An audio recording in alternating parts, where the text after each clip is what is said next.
Buenas tardes, bienvenidas y bienvenidos a esta edición de Cosecha Negra en el Instituto Cervantes.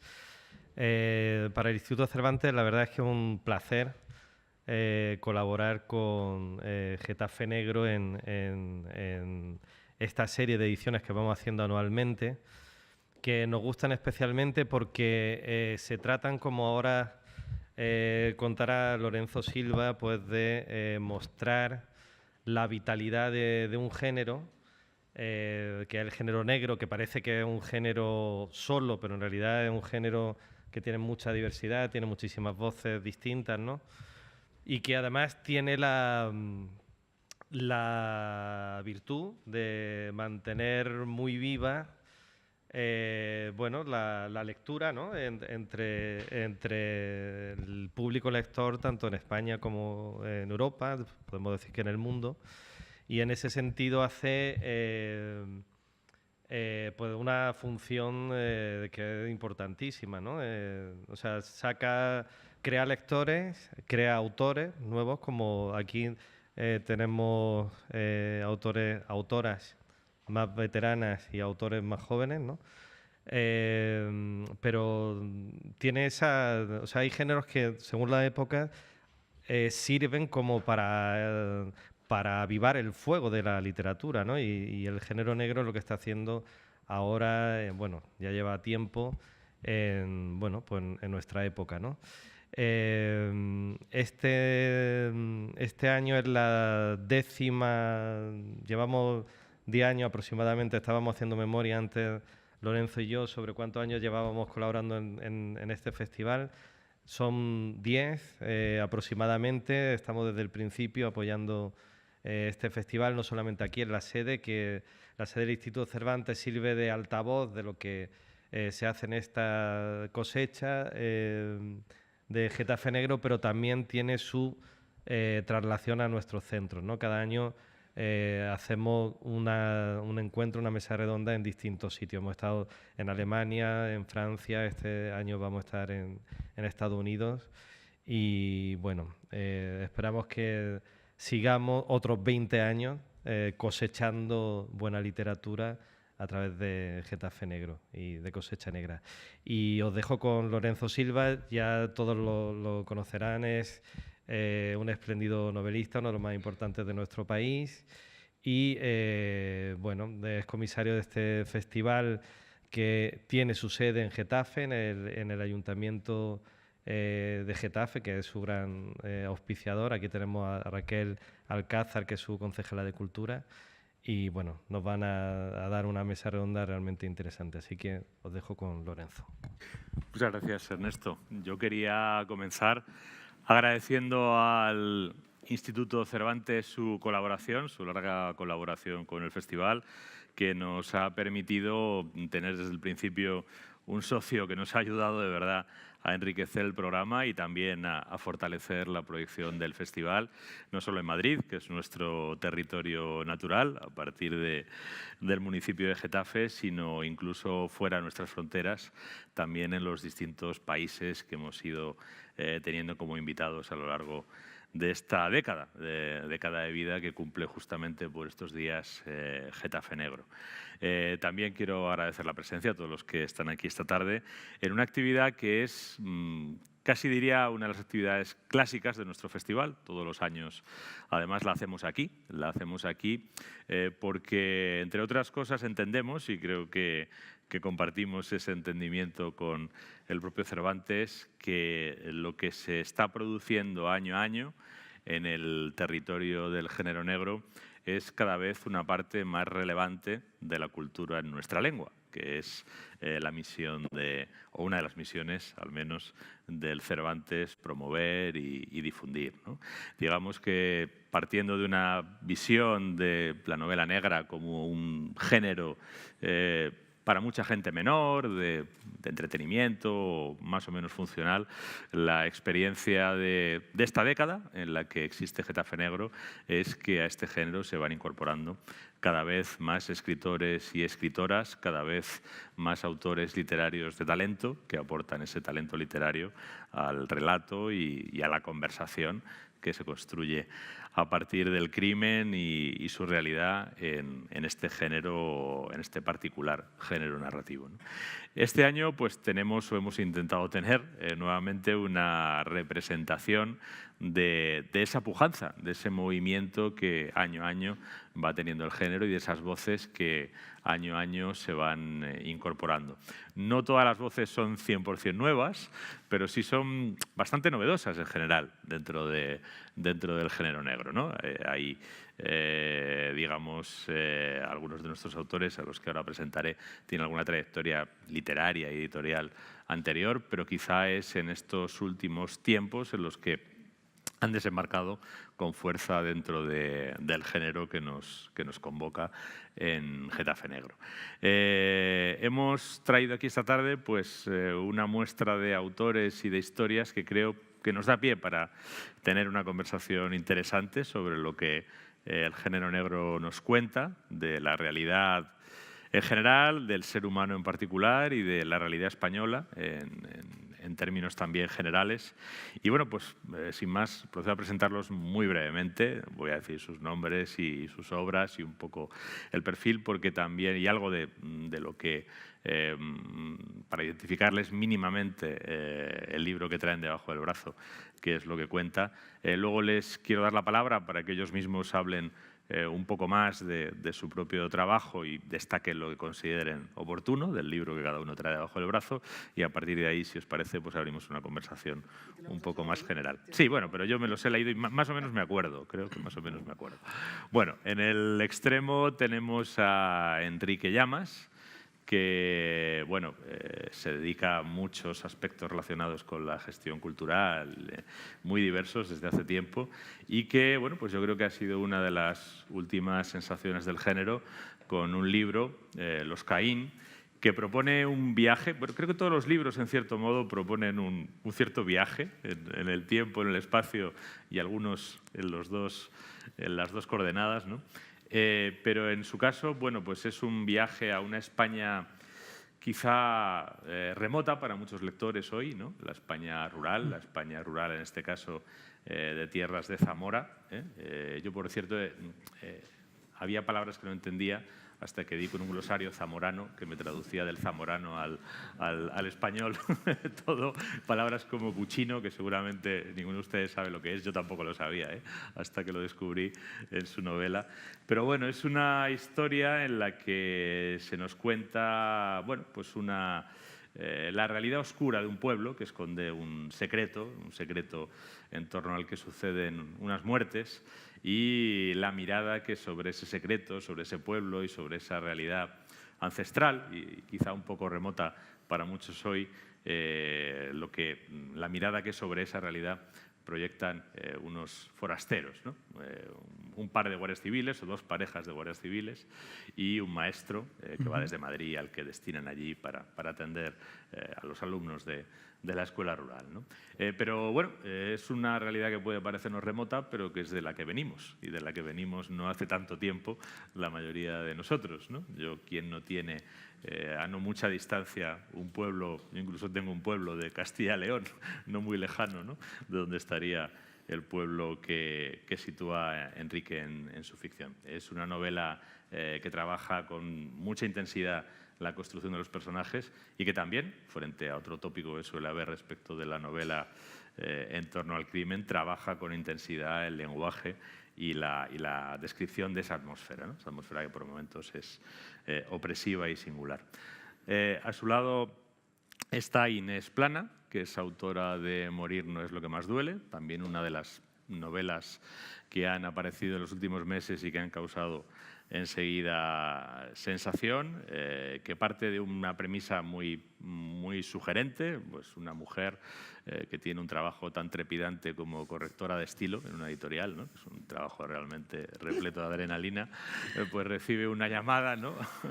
Una visita, perdón, de dos guardias civiles, otra vez. Ahora hablaremos de este tema de los guardias civiles, porque a mí me llama la atención, no puedo evitar que me llame la atención, dos guardias civiles que, bueno, que le dicen que en la escena de un crimen y un cadáver, pues ha aparecido una referencia con su nombre.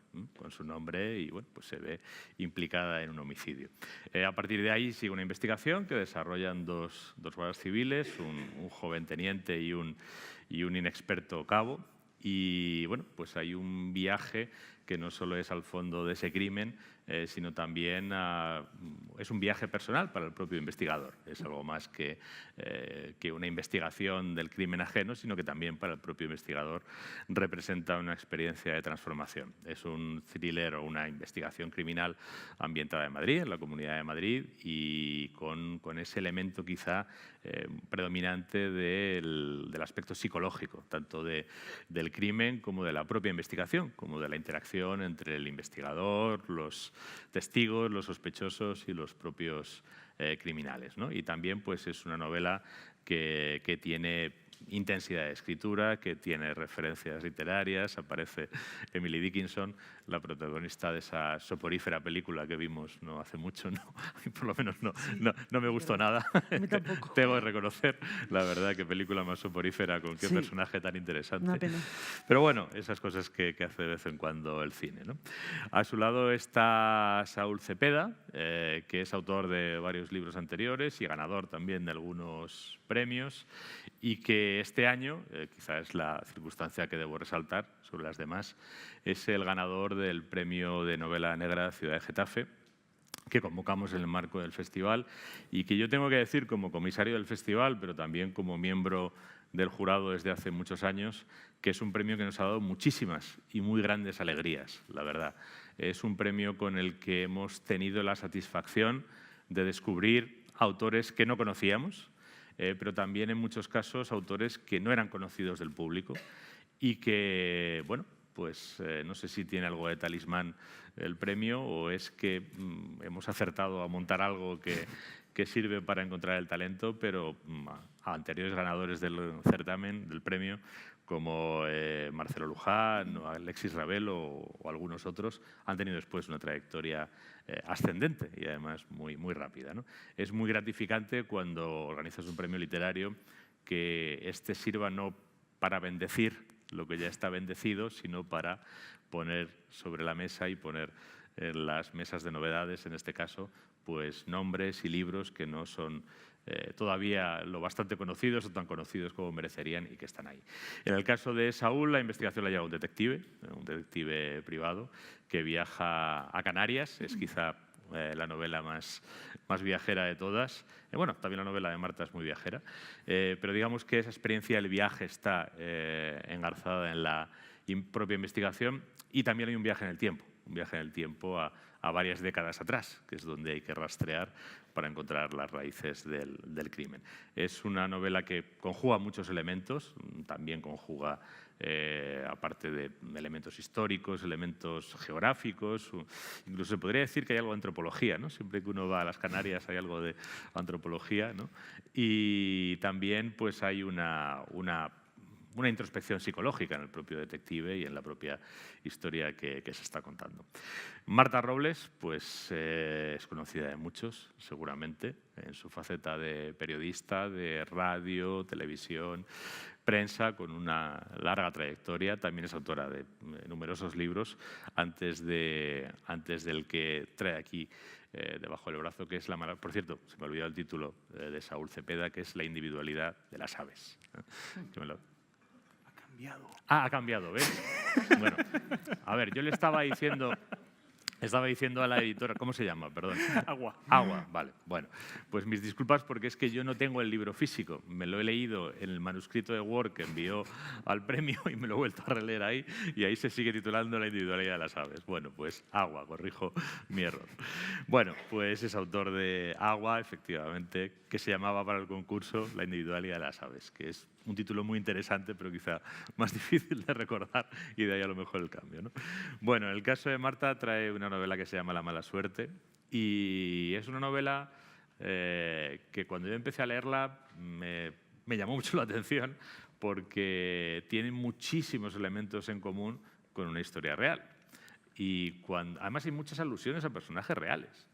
personajes con nombres y apellidos en circunstancias muy concretas de sus vidas, ¿no? Es una ficción, es una ficción.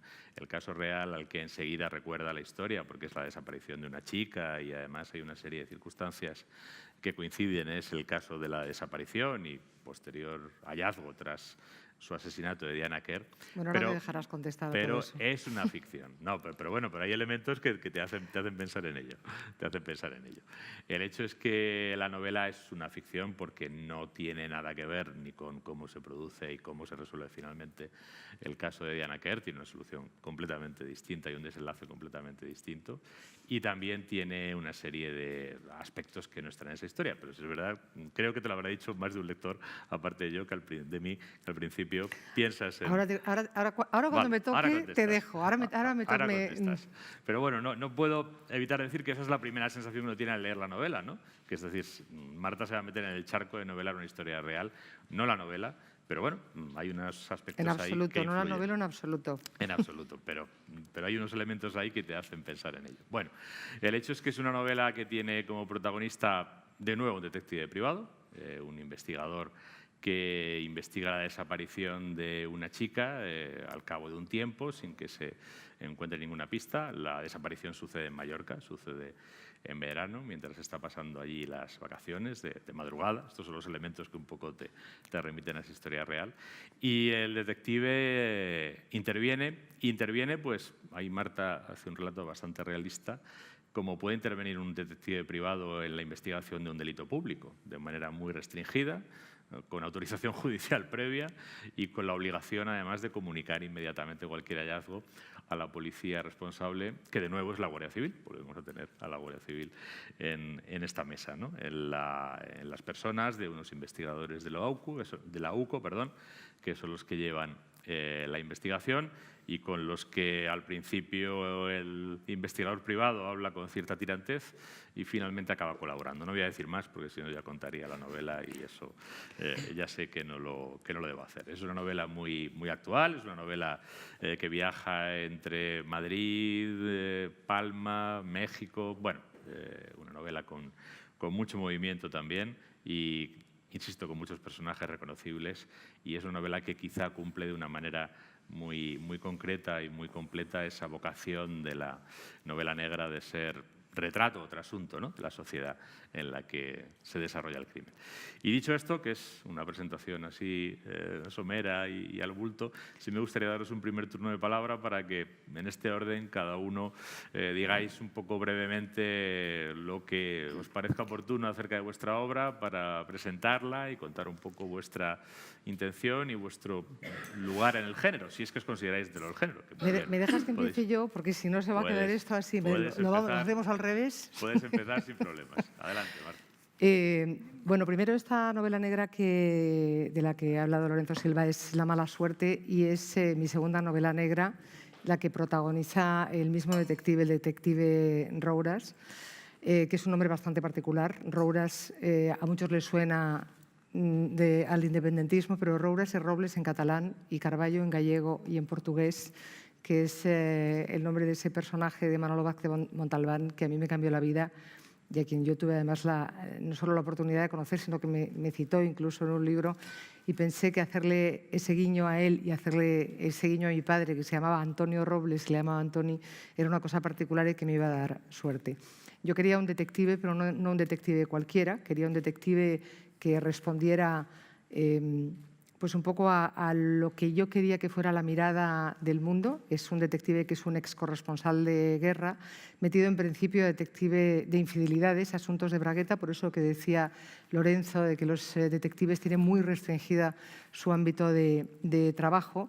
Y lo cierto es que casi todos se quedan al principio en infidelidades o en asuntos de empresa porque no pueden ir más allá. Luego, evidentemente, tanto en la primera aventura, en A menos de 5 centímetros, como en La mala suerte, Toni Rouras va a ir a otros elementos. Si en A menos de 5 centímetros se hablaba fundamentalmente de un tema de trata de mujeres, pero lo que escondía todo el trasunto era una trata de mujeres. En esta novela, en La mala suerte, que empieza con una desaparición que, como dice Lorenzo, podría ser la de Diana Quer o la de cualquiera, porque todos los que habéis seguido los casos de desaparición sabéis que más o menos los patrones se repiten una y otra vez, una y otra vez, una y otra vez. Y se repiten una y otra vez además porque en el momento en el que tienen algo que les convierte en mediáticos, que suele ser si es una chica guapa, si es una familia de posibles, si es un tema que satisface de pronto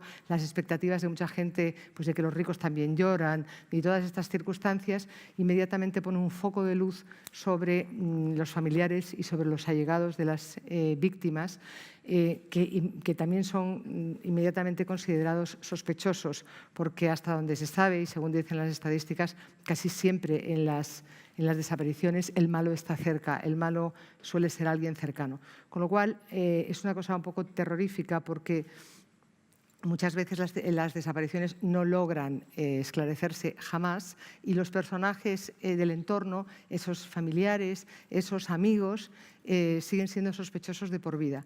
Con lo cual, a la tragedia de la pérdida y de la incertidumbre tienen que unir el estar señalados con el dedo. Si a cualquiera de nosotros, a cualquiera, nos pusieran un foco enfrente y nos iluminaran durante mucho tiempo, al final se nos transparentaría la trastienda. Y en la trastienda todos tenemos algo. Creo que hasta Lorenzo, que es perfecto, pero también. Todos tenemos algo, una rencilla con un amigo, un problema con un familiar, cualquier cosa.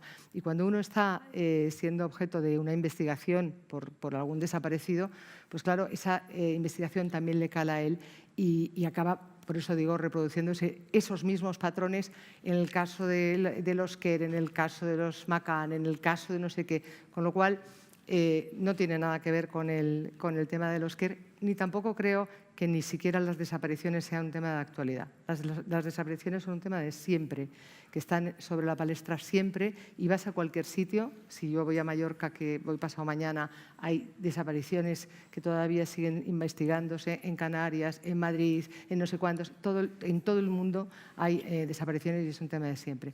Pero en realidad la intención literaria de este libro no era la desaparición. La desaparición la utilizo precisamente para poner ese foco en una sociedad que me lleve además a conocer los problemas familiares, esos problemas de la cotidianidad que muchas veces no afloran, esos pequeños malos tratos que no son, tampoco ocupan grandes portadas, sino que están dentro de las familias y sabemos que suceden, esos pequeños malos tratos y abusos que hay en la adolescencia, ese periodo tan terrorífico en el que suben y bajan las hormonas, uno quiere que le quieran, uno quiere ser aceptado y de pronto sufre tanto como para balancearse por los precipicios y ser objeto a lo mejor de abusos simplemente para conseguir la aprobación de los que tiene a su alrededor. Pero la intención literaria, como digo, era llegar a una pregunta que es el kit de esta novela, que es qué estamos dispuestos a hacer para conseguir ser padres o madres, y si el ser padre o madre es un acto de generosidad o un acto de egoísmo.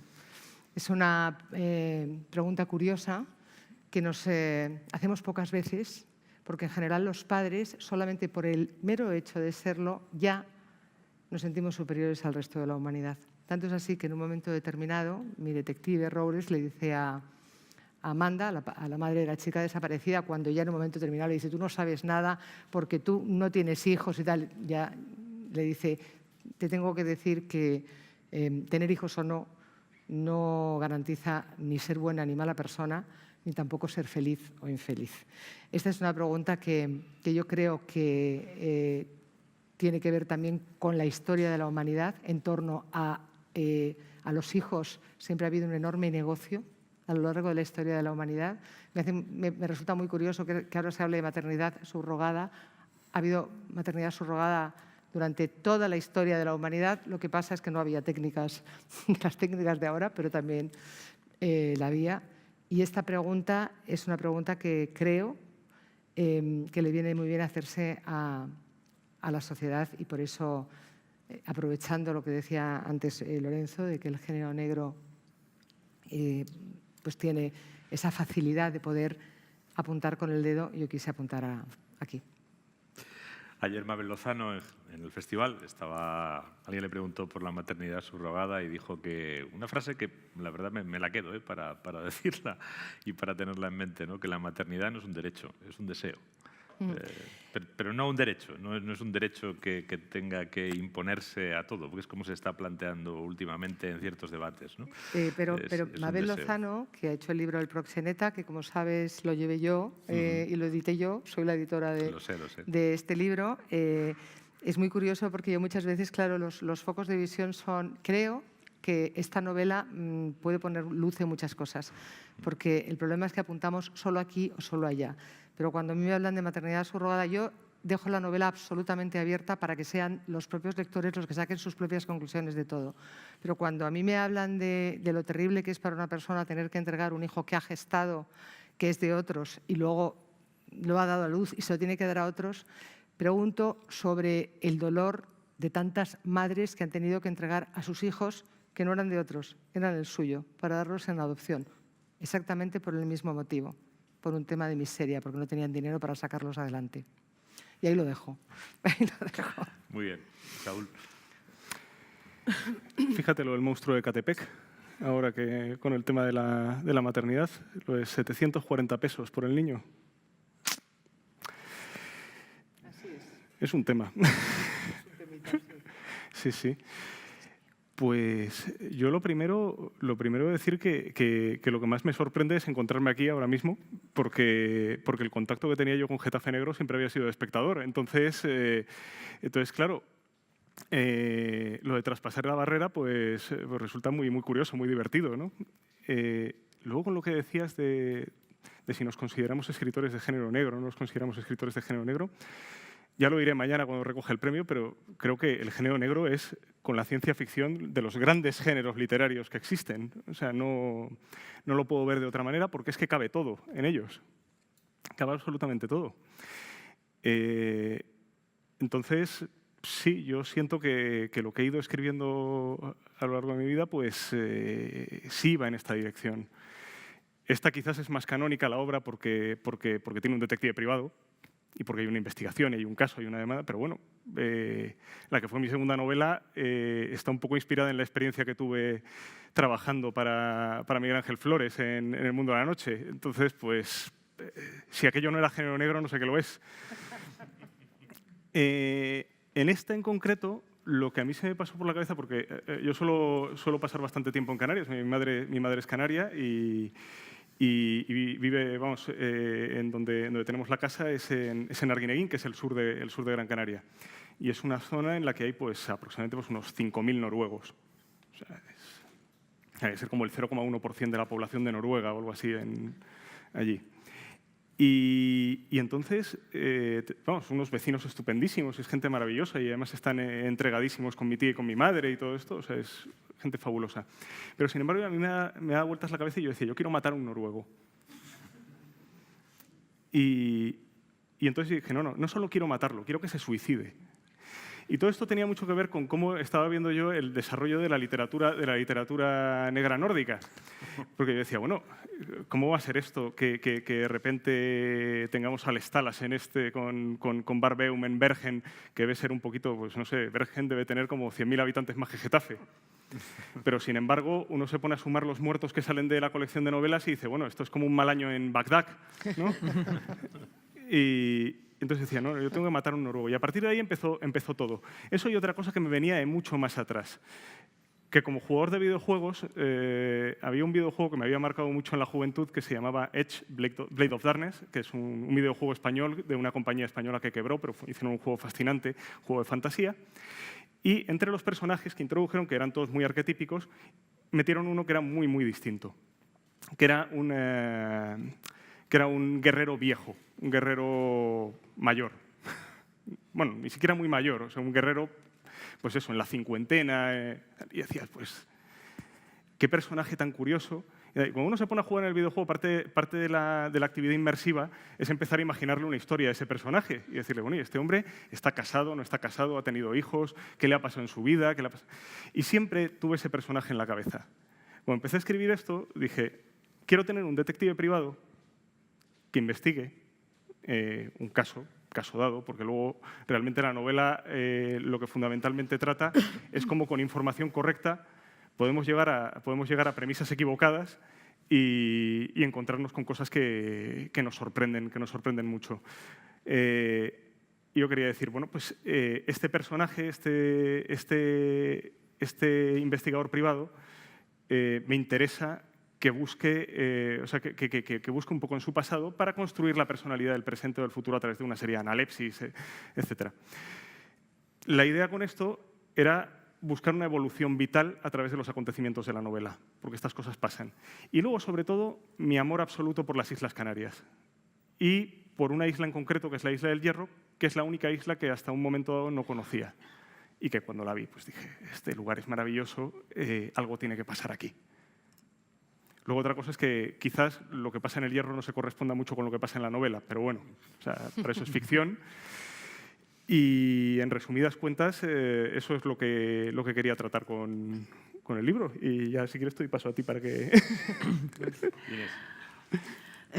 Bueno, a mí también me ha pasado lo mismo que a ti, que es que el estar aquí en el Instituto Cervantes, que es un prestigio, un privilegio para todo escritor, el estar en Getafe Negro contigo, Lorenzo, pues también es un sueño que hace unos meses era impensable. Yo normalmente estaría allí, ¿no? Bueno, es mi primera novela. Yo la abordé con mucha humildad porque quería hacer una historia, escribir una historia sobre la maldad desde mi punto de vista, una recreación de exploración de ese espacio tan oscuro que tiene la condición humana. Me atraía muchísimo y tenía claro que quería la maldad y quería la Guardia Civil. La Guardia Civil, porque no por… no, me ha salido una unión un poco extraña, pero… Bueno, van muy unidas desde hace mucho Sí, tiempo. pero bueno, ellos tratan a menudo con la maldad, con lo peor de nosotros, ¿no? Entonces, precisamente por eso, pues tienen que ser gente de una pasta especial, con una psicología muy férrea, también por la complejidad del cuerpo en sí, pues me parecen también personas especiales. Yo me crié en un pueblo, en Barbastro, muy cerquita del cuartel de la Guardia Civil. También estamos, en Barbastro, por cerca del Pirineo, la Guardia Civil de montaña. Yo he ido al colegio, al instituto, con sus hijos, sus hijas, y siempre me pareció muy atractivo para mí el poder situar a la Guardia Civil en una novela mía. Empezó, desde luego, Lorenzo, que nos ha abierto el camino a muchos. También es cierto que hay muchos libros con la Policía Nacional y, bueno, y todos mis respetos, pero la Guardia Civil a mí me da particularmente morbo. Porque tienen un espíritu… Aquí, sí. Sí, es que tiene un espíritu tan abnegado, tan de sacrificio, a pesar de que es un cuerpo policial muy castigado por los presupuestos, con una precariedad endémica prácticamente, con unas injusticias a nivel presupuestario que sufren y que de alguna manera las soportan, quizá por ese carácter militar que tienen a veces de obediencia ciega, de aguantar y tal, y bueno, me apetecía muchísimo crear un teniente con una psicología efectivamente de hormigón y bueno, pues darle un hachazo y crearle una fuga, ¿no? Entonces, cuando él empieza a investigar este crimen, que es que tú lo has explicado fenomenal, Lorenzo, que es bueno, empieza con Sara, que una mañana más se ha despertado tras una pesadilla terrible donde alguien la ahoga bajo el agua. Esto es en las primeras páginas, en la primera página. La ahoga y ella piensa que muere, o sea, ella muere cada noche porque la ahogan. Y cuando ella despierta, pues bueno, realmente le da gracias a la vida por estar viva, porque ella está muriendo cada noche. Y siempre es la misma pesadilla, es una pesadilla recurrente. Es tan violenta que ella se despierta sangrando por la nariz y en ese momento es cuando arranca la historia, llaman a su casa y son el teniente de la Guardia Civil, de la Policía Judicial de la Guardia Civil, Julián Treser, el cabo Coira, que es su primera investigación criminal, y le dicen que es que acaba de aparecer un hombre ahorcado en la Sierra de Madrid, en un cerro, colgado de un pino, con los ojos arrancados de cuajo y que lleva en el bolsillo de su americana el nombre de Sara, que es esta mujer de 40 años, aunque mentalmente nos puede parecer que pueda tener 20 y tantos, porque de alguna manera algo ha sucedido en su vida que ha detenido su tiempo, ha detenido su alma de alguna manera, ¿no? Y ella, que es una persona que rehúye el contacto con los humanos, que nos tiene miedo a todos, es una persona que trabaja pues eso, de manera solitaria, corrigiendo estilo para una editorial. Cuando le ponen ese cadáver, ese hombre ahorcado, con las cuencas arrancadas, con los ojos arrancados y su nombre en un bolsillo, pues su mundo se viene abajo, pero también al mismo tiempo el teniente de la Guardia Civil no imagina que él también, al investigar, su mundo también se va a venir abajo, porque hay una serie de interconexiones entre los distintos personajes que tienen que ver, por un lado, con la desmemoria y luego también con la irrupción de la maldad en sus vidas, la maldad en estado puro. Son personas que no se conocen entre sí, pero la maldad va a unirlas y los va a asomar yo creo que a los peores abismos que yo como autor he podido imaginar, ¿no? Entonces, a través de la novela me ha gustado especialmente no solo que la Guardia Civil realice una investigación, sino también seguirlos a sus casas, porque al fin y al cabo yo es lo que viví en Barbastro, ¿no? Con los hijos y las hijas de la Guardia Civil, cómo son su vida, qué comen, cuáles son sus inquietudes, sus deseos, sus frustraciones, ¿no? Y que están muy unidas con esta trama, con esta historia, que es sórdida sin llegar a la truculencia, pero que a mí pues me eligió de alguna manera. Yo disfruté, aunque parezca mentira, disfruté muchísimo escribiéndola y me ha dado el regalo de la vida, que es poder publicarla. Entonces, pues bueno, es una novela que también yo le debo casi mi alma, digamos, porque es un sueño hecho realidad. Yo no había escrito, soy periodista, nunca había escrito, la primera vez que he escrito una novela ha sido esta. Tenía ensayos, cosas en los cajones que luego se quedan allí, pero que te sirven de aprendizaje. Pero una novela es un proceso tan complejo que, que cuando me sentí preparada para abordarla y vi que esta historia, que el teniente me estaba poseyendo prácticamente, pues la empecé y y ha llegado a buen puerto y eso es la felicidad para mí. Ya está. Muy bien, pues Enrique. Pues yo estaba aquí tan a gusto escuchando que podría seguir perfectamente, pero voy a hablar un poco yo también. Bueno, esta novela, que se titula Los Caín, lo primero que os puedo contar de ella es que el título es un homenaje a Ana María Matute, que se sale bastante del género negro, a la primera novela que publicó, no la primera que escribió, que se llamaba Los Abel. El germen inicial que tuve para empezar a escribir fue que en el verano de 2010 yo estaba haciendo prácticas en Radio Zamora, en la cadena SER, y Los Ciervos de la Sierra de la Culebra, que es el único lugar real que aparece mencionado en la novela, aparte de Madrid, empezaron a morirse de forma masiva y bastante sospechosa, nadie sabía por qué, y como normalmente a Castilla el gobierno, no sé si hay alguien del gobierno, pero como habitualmente a Castilla se la tiene bastante desatendida, se tardó bastante en saber por qué morían estos ciervos. En lo que se supo por qué morían, que era por una enfermedad, yo, que soy muy peliculero, me había inventado otra razón, que es la que expongo en el libro. Y eso fue uno de los gérmenes. El otro germen que me ayudó a empezar a escribir fueron las experiencias de mi padre. Mi padre es maestro rural, cada año trabaja en un pueblo distinto de Castilla, y él llegaba a casa y contaba cosas tan extrañas como que el primer día de curso la Guardia Civil, por simple precaución, había ido a la puerta del colegio para ver qué pasaba y simplemente como para ahuyentar a aquello que pudiera pasar. Entonces, con estas dos ideas, yo forjo esta historia que ubico en los años 70, porque no soy tan valiente como ellos y no soy capaz de hablar de la época actual, que mi generación tanto ha sufrido. Yo solo tengo 28 años. Y me voy a los años 70 para procurar hablar de este país que nos explica sin su pasado más reciente, un pasado muy reciente y tan reciente como oscuro. No digo exactamente qué año es, tampoco digo exactamente dónde es, digo que es a principios de los años 70 en un pueblo perdido de Castilla, y no sé si para que os pudierais hacer una idea de cuál es el clima o la manera de narrar del libro, las tres citas que lo encabezan son muy significativas.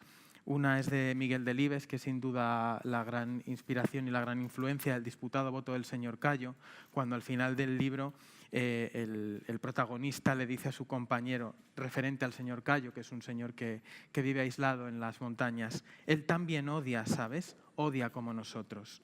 Y otra cita es de Los Abel, de Ana María Matute, como no podía ser de otra manera, y luego David Lynch, que suena bastante sorprendente, pero que me da la forma de narrar y de darle un poco la vuelta a ese mundo castellano, frío, sombrío, aislado de Miguel Delibes, y que conforma esta historia que no es ni más ni menos que un paleto del barrio del Salamanca, un paleto que nunca ha salido del barrio de Salamanca, del cruce de las calles de Hermosilla con Claudio Coelho, un paleto que se cree que todo es civilización y un paleto que llega a un pueblo de Castilla y que ve que hay otra manera de ver las cosas y otra manera de cómo funcionan. Este paleto es muy buena gente, aunque yo lo diga así con un poco de distancia. Entonces él llega a este pueblo y empieza a ver que pasan cosas que él nos explica. No entiende por qué las muertes de los animales son tan importantes, no entiende que esa gente vive de la ganadería y de la agricultura y que esa gente es la que sustenta a todo el país. No entiende por qué le intentan culpar a él de todo. No entiende por qué es constantemente vigilado, no entiende el concepto de forastero.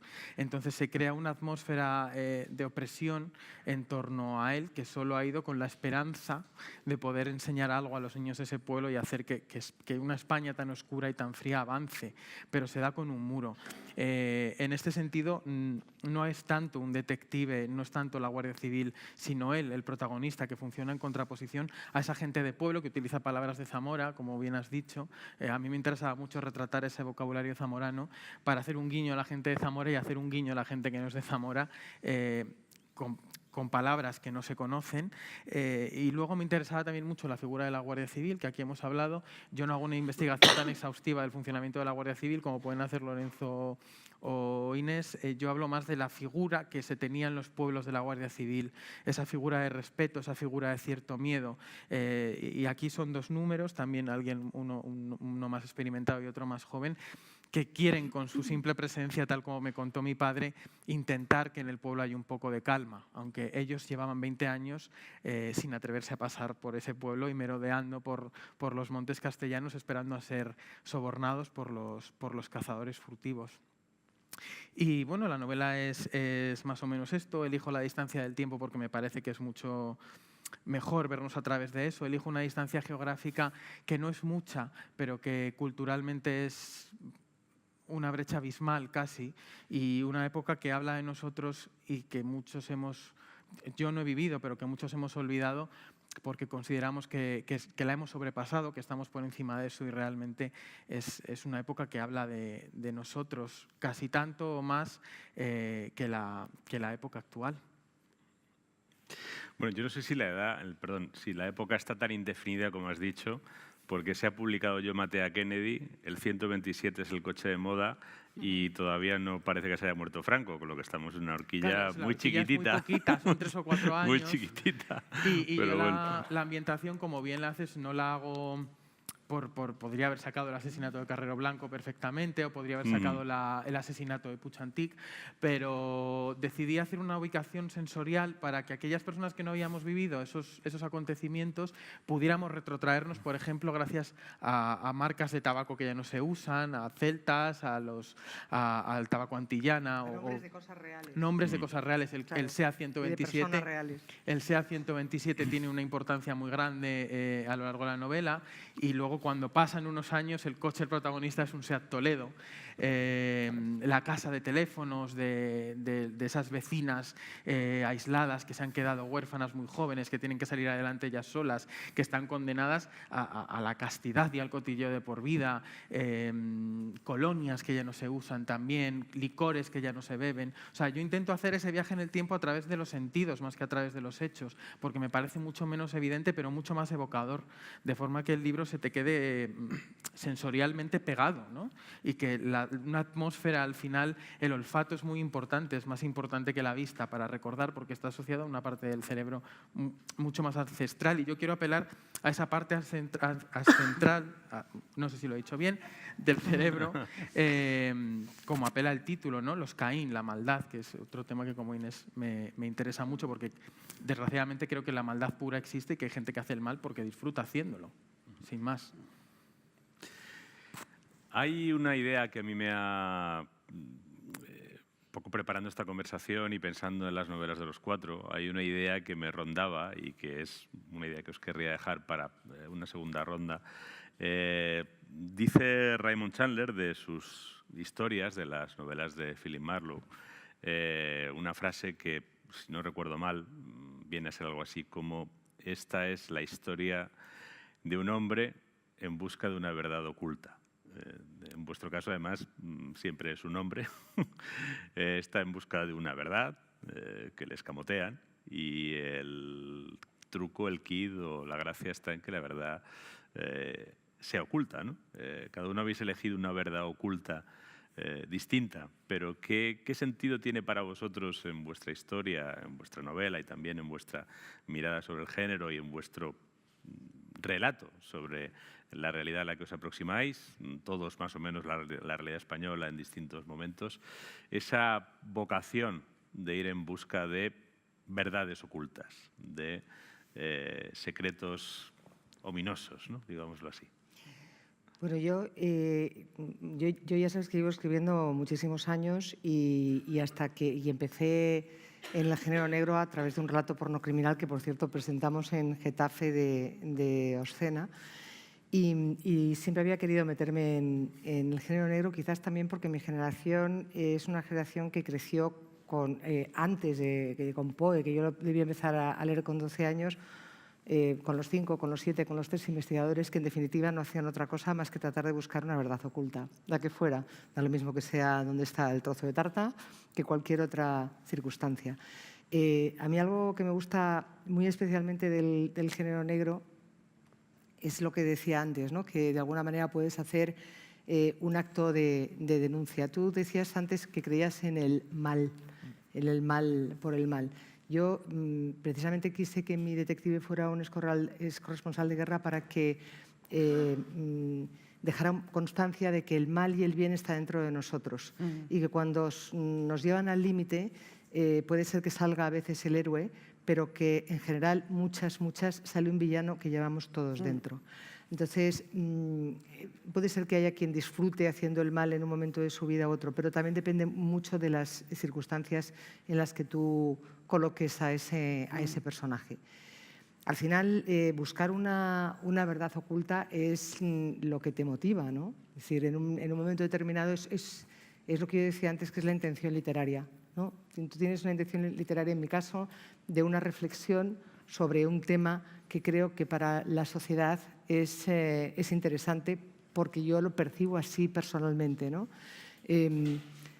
No es solo que pueda estar de actualidad o no. Fíjate que grandes novelas de la historia pues, se basan en un tema de actualidad. Se me ocurre Rojo y Negro, que al final aparece con una crónica de tribunales y de alguna manera a partir de ahí empieza a hacer pues eso, el recorrido de toda la historia, ¿no? Pero yo creo que el hecho de poder, quizás porque yo soy periodista y cuando me metí en periodismo pensaba que de alguna manera podría cambiar el mundo y con el paso del tiempo me di cuenta de que no, a veces tengo la sensación de que con las novelas es más fácil exponer cosas que en estos momentos en los que vivimos es muy difícil exponer a través del periodismo. Y que quizás poniendo determinados temas en la conversación a través de la ficción también conseguimos apoyar pues esas ideas de hacer el bien. Tú fíjate, estamos con la maldad y el género negro y todo eso, y yo lo llevo al otro lado, porque en definitiva nuestros detectives, nuestros investigadores, los de la Guardia Civil, los de aquí, los de allá, son desfacedores de entuertos, unos Quijotes que van buscando resolver el problema, ayudar a los demás y que en general, en el fondo, casi todos tienen algo de buena persona. Saúl. Pues yo, fíjate que coincido con que efectivamente deberíamos de intentar ser buenos y deberíamos intentar ser cada día mejores, intentar alcanzar la excelencia aristotélica, ¿no? O sea, pero Pero por otra parte sí que creo, bueno, hablando de lo de las preguntas, eso lo primero de todo, o sea, creo que los humanos, o sea, nos estaremos haciendo preguntas hasta la náusea y no sé, quizás en algún momento terminemos descubriendo, cuando ya las hayamos hecho todas, que la última respuesta era que no había preguntas. Pero bueno, o sea, no sé yo. Eso es intrínseco a nosotros, o sea, nos tenemos que preguntar. Tiene que haber enigmas, tiene que haber misterios, o sea, es la necesidad de descubrir algo más, de descubrir la siguiente línea, la siguiente palabra, el siguiente concepto. Así hemos avanzado. Sí, sí. Si no, no hubiéramos avanzado los seres humanos. Precisamente ese estado de ansiedad constante de nuestro cerebro, pues es precisamente lo que nos lleva en la dirección de, no sé si es progreso, pero bueno, algo se parece, ¿no? Pero sí que es cierto que en una sociedad en la que vivimos con la piel tan fina, porque sí que es cierto que cada día nos estamos encontrando de que por menos de nada acabas en un juzgado por un tuit, sí que creo que teníamos que reivindicar un poco esa maldad y apostar por la indagación en los perfiles psicológicos de estos individuos. O sea, hasta las últimas consecuencias. Aunque suenen mal, aunque no gusten, aunque sean feas, aunque la gente se le ericen los pelos cuando diga, es que yo no puedo... Claro, a mí me fascinan todos estos personajes que son, pues no sé, maltratadores. No los tolero y no los admito en mis mecanismos éticos, pero me gusta leer sobre ellos y me gusta conocer esa parte de ese lado oscuro del ser humano. Entonces, sí que creo que una parte muy interesante es preguntarnos qué es lo que lleva a ciertos individuos a hacer ciertas cosas. Porque si no, va a llegar un momento en el que estos individuos van a resultar alienígenas, no los vamos a entender y realmente son consecuencia de algo. Y son consecuencia de algo que existe en nuestra sociedad, que existe en nuestro mundo y que además, bueno, nuestra sociedad, en las sociedades, porque todas son muy distintas. Yo no sé, o sea, he tenido la ocasión de viajar muchísimo y sí que es cierto que cuando pasas temporadas largas en algunos sitios descubres cosas que no te son comprensibles hasta que te intentas poner en los zapatos del otro individuo. En la guerra de los Balcanes, cuando iba con mi padre, íbamos a hacer las cenas de Navidad para los soldados españoles. Y había algunos episodios en los que de repente se iba a hacer una entrega de ayuda humanitaria, de insulina, ciertas...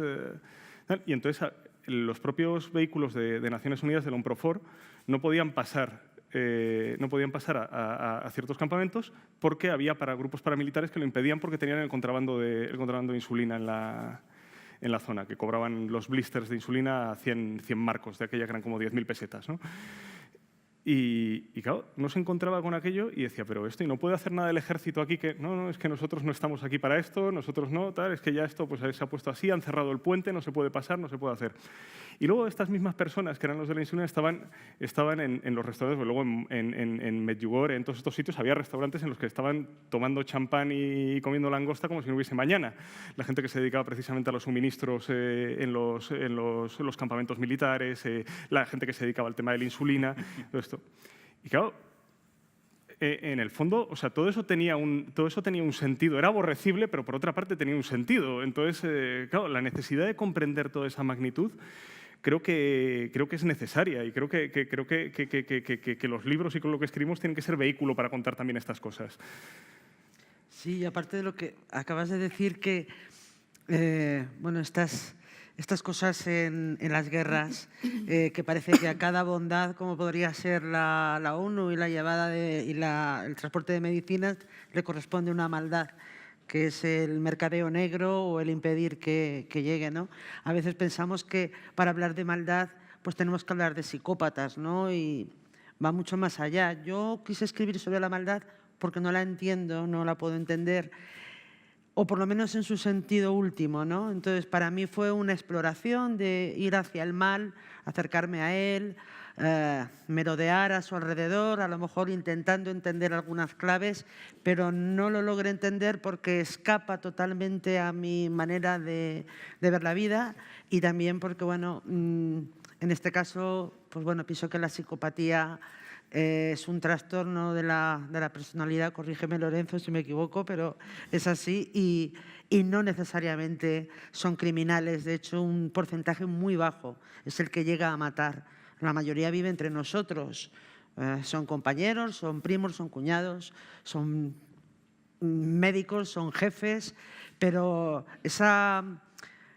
ese perfil psicológico que tienen de disfrutar haciendo daño o hacer daño intencionadamente, es una cosa que está tan interiorizada en nosotros que, como tú decías, Marta, tenemos un villano dentro cuando realmente pues, se le cita convenientemente para que salga, ¿no? A mí, en el tema de la maldad y lo que tú apuntabas de las verdades ocultas en mi novela, me atraían mucho también las verdades ocultas, porque también me atrae mucho el hecho de que tengamos tantas puertas cerradas nosotros mismos, ¿no? En el caso de mi novela tienen muchos personajes puertas cerradas, tienen una desmemoria que realmente es devastadora porque les obliga a vivir de espaldas a la verdad, una desmemoria impuesta muchas veces y otra desmemoria involuntaria. Y como también pienso que la vida no es justa o no suele serlo, hay personajes de mi novela que incluso nunca llegan a conocer la verdad y su luz. No puedo dar más datos por no hacer un spoiler, pero sí que he querido por lo menos subrayar esa injusticia de que por un lado puedes intentar buscar la verdad que se oculta tras según qué situaciones y a veces resulta que por todo tu esfuerzo, con todo tu esfuerzo, no la consigues. Y el estar viviendo en la oscuridad tan absoluta que da la maldad y además que da la falta de verdad, que me parece una de las cosas que a mí psicológicamente me devastarían más, ¿no? A los personajes de mi novela, esas verdades ocultas, cuando algunas emergen porque otras no lo logran, les devasta la vida, los asoma a abismos y sobre todo es que son personajes a los que esta falta de verdad y luego el que esté ahí en medio también la maldad les rompe por la mitad y son vidas rotas que uno no sabe, o por lo menos yo no sabría cómo recomponer los trozos de lo que les va a pasar a algunos de mis personajes y, bueno, y sobre todo a mi teniente. Déjame que apunte una cosa, porque es curioso. Tú has hablado de los Balcanes. Nosotras tenemos a los Balcanes en la novela y tú has dicho algo que yo creo que es muy interesante, que es esa fascinación que nos provoca la maldad o los malos, porque tenemos que entenderlos. Si no los entendemos, al final convivimos con esa verdad oculta. No hay mayor misterio que el de esa maldad que de pronto ocupa a un ser humano que antes era bueno. Y, por ejemplo, en el caso de la mala suerte, se cuenta una historia salvaje de los Balcanes, para mí, de la máxima maldad. No puede haber mayor maldad, que es precisamente cuando los soldados serbios violaban a las bosnias, que no las violaban una vez, ni dos, ni tres, ni las violaban y las pegaban un tiro. Las tenían en hoteles, las tenían en granjas, las torturaban, las insultaban, las violaban una y otra vez hasta que las dejaban embarazadas y, por supuesto, no dejaban que se fueran hasta que el embarazo estaba lo suficientemente avanzado como para no poder abortar.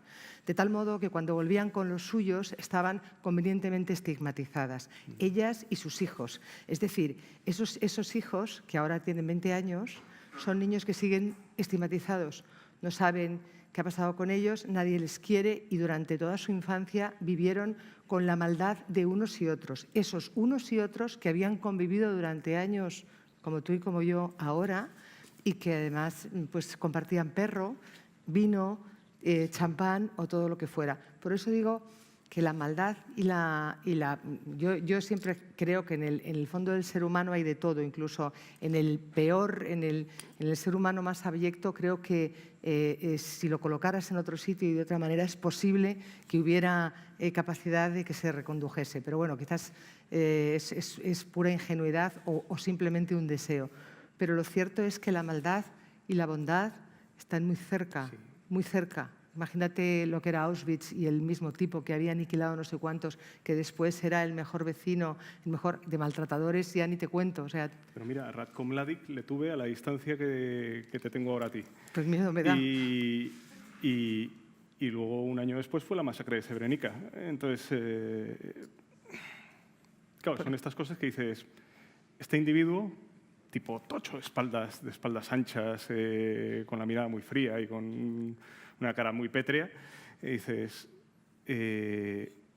¿cuáles son las motivaciones de este señor? O sea, es decir, ¿qué es lo que tiene en la cabeza? El otro día hablaba Lorenzo en una entrevista del problema que veía en la deificación en el tema de las series, con Narcos, con Pablo Escobar, que evidentemente los delincuentes son delincuentes. Y eso es un problema de la sociedad. O sea, es decir, la delincuencia es un problema de la sociedad, no son héroes, no son... No, yo no hablo evidentemente de deificar ni de glorificar, pero creo que es muy interesante comprender. Claro. Comprender. Y para comprender es fundamental la ficción, porque el periodismo muchas veces, y debido a las circunstancias en las que se está realizando, Marta lo sabe bien, se realiza tan a matacaballo y con tan poquísimos medios que se queda por encima, no da lugar a la empatía, que es algo absolutamente necesario. Y a la reflexión. Y no da lugar a que entre el matiz. Estamos acostumbrados a leer historias de buenos y de malos y no cabe en las páginas de los periódicos la ambigüedad moral, como por ejemplo en las novelas sí que cabe. Yo tengo un personaje, tú tienes un personaje que los se salvan, ¿no?, al final del libro. ¿Por qué? Porque se cuenta otra faceta de su vida, se plantea qué hubiera pasado exactamente lo que tú decías si esa persona hubiera estado en otro contexto, ¿no?, que es algo que el periodismo, que las televisiones no plantean en absoluto. Y mucha gente, ¿por qué es así? Por lo que ha podido sufrir anteriormente, por lo que han podido sufrir en la infancia y sobre todo en la adolescencia. Yo tengo un personaje, Antonia, que muere sin que le den opción a ningún otro tipo de cosa. En la novela se habla con su muerte y se intenta dar voz a este personaje en el libro. Esa persona pudo haber existido y en la realidad no hubiera tenido lugar a tener otra voz, a que nadie hablara por ella. Y creo que el género negro tiene una gran capacidad para hacer de altavoz de todas estas personas que de otra manera no podrían dar a conocer su voz, ni su realidad, ni cómo, lo que decíamos de Auschwitz, no hay testimonios de las cámaras de gas. ¿Por qué no hay testimonios de las cámaras de gas? Porque murieron todos los que entraron en las cámaras de gas. Y recuperar esos testimonios, esos vacíos ontológicos, solo es posible a través de la ficción. Hablabas tú, Inés, de la psicopatía, ¿no? Y aparte de la psicopatía individual, ¿no?, y más o menos natural, que puede estar asociada a algún factor genético, ¿no?, gente que nace siendo psicópata, yo creo que todos habéis hablado de algo muy curioso e interesante, que es la psicopatía, podríamos decir, inducida, que además muchas veces es colectiva.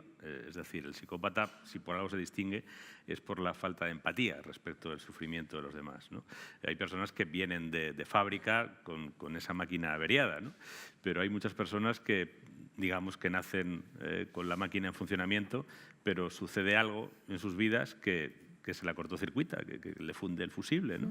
Y es algo tan sencillo, en el caso de Yugoslavia, que es un caso interesante, pero tenemos otros, y tenemos algunos incluso relativamente cerca, en el tiempo y en el espacio, ¿no?, en el que basta con que alguien ingenie un mecanismo que administre sobre la frente de determinadas personas la etiqueta de este es el otro, para que ya su sufrimiento deje de importar, para que ya se le pueda infligir cualquier tipo de daño y para que incluso se llegue a perder el respeto hacia su condición humana, su sensibilidad o sus derechos, sus aspiraciones, ¿no? El otro día me decía Hernán Zin, que es un corresponsal de guerra que ha hecho una película muy interesante que se llama Morir para contar, porque hay mucha gente cuando está en las guerras de pronto tiene un clic y ya no puede seguir más. A él le dio dentro de un blindado y entonces ya no puede estar en ningún sitio pequeño. Entonces habló con otros muchos compañeros para saber si a ellos también les había pasado. Y en realidad a todos les había pasado en algún momento, unos lo superaban y otros no, porque es ese